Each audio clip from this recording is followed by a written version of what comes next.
তীৰ্থযাত্ৰাৰ মাজতে ভয়ংকৰ ঘটনা দ্বাৰকাত মৃত্যু বজালীৰ তীৰ্থযাত্ৰীৰ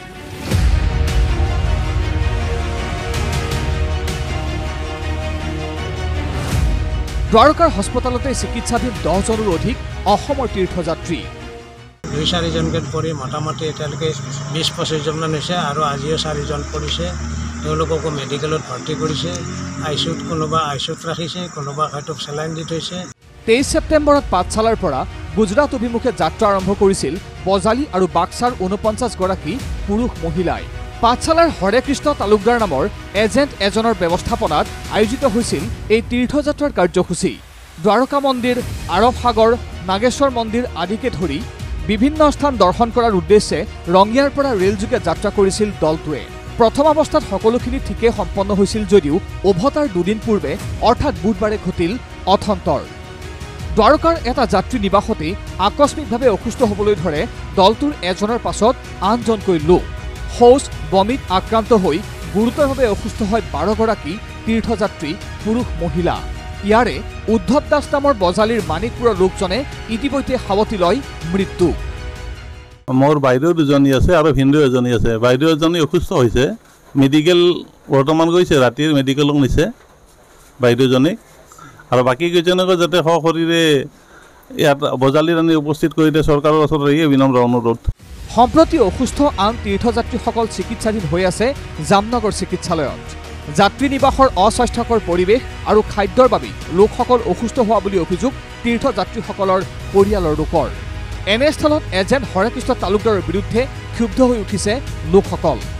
তাৎপৰ্যপূৰ্ণভাৱে দলটোৰ সৈতে যাত্ৰা কৰা এজেণ্টজন নিজেও অসুস্থ হৈ চিকিৎসাধীন হৈ আছে একে স্থানতে মেইন এজেণ্ট তেখেতৰ লগত আমি কণ্টেক্ট হ'ব চেষ্টা কৰি আছোঁ এতিয়ালৈকে বৰ্তমান আমি চুইচ অফ পাই আছোঁ আৰু তেখেতে এজেণ্ট হিচাপে তেখেতৰ দায়িত্ব আছিল যে আমাৰ ঘৰত এটা ইনফৰ্ম কৰিব লাগিছিল ভিন্দৰ ঘৰত তেখেতে একো জনোৱা নাছিল আৰু তেখেতৰ উপদেষ্টাৰ লগতো মই মোটামুটি আধা ঘণ্টা কথা পাতিছোঁ আৰু তেওঁলোকে কোনো ৰেছপন্স দিয়া নাই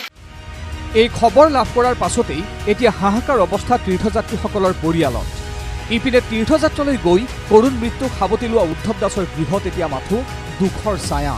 অতিকে অনাকাংক্ষিত এই ভয়ংকৰ খবৰটোৱে স্বাভাৱিকতে শোকাচন্ন কৰি তুলিছে পৰিয়াল আত্মীয় স্বজনক আছে ভালে একো অসুখ নাই কালি তৎক্ষণাতে হেৰি হৈছে ফোন কৰি আছোঁ ৰিচিভ কৰা নাই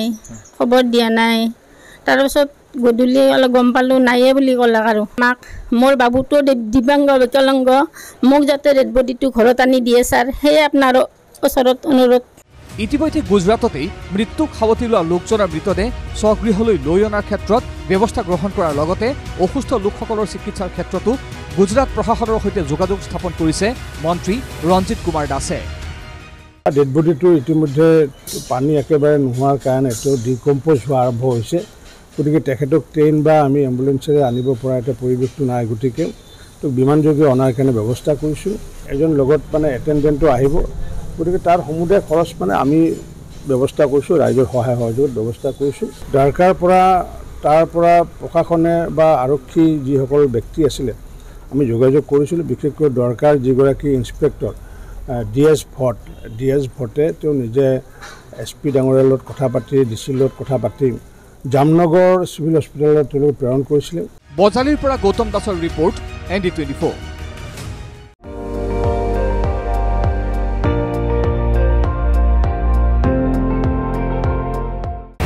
আপুনি চাই আছে ND24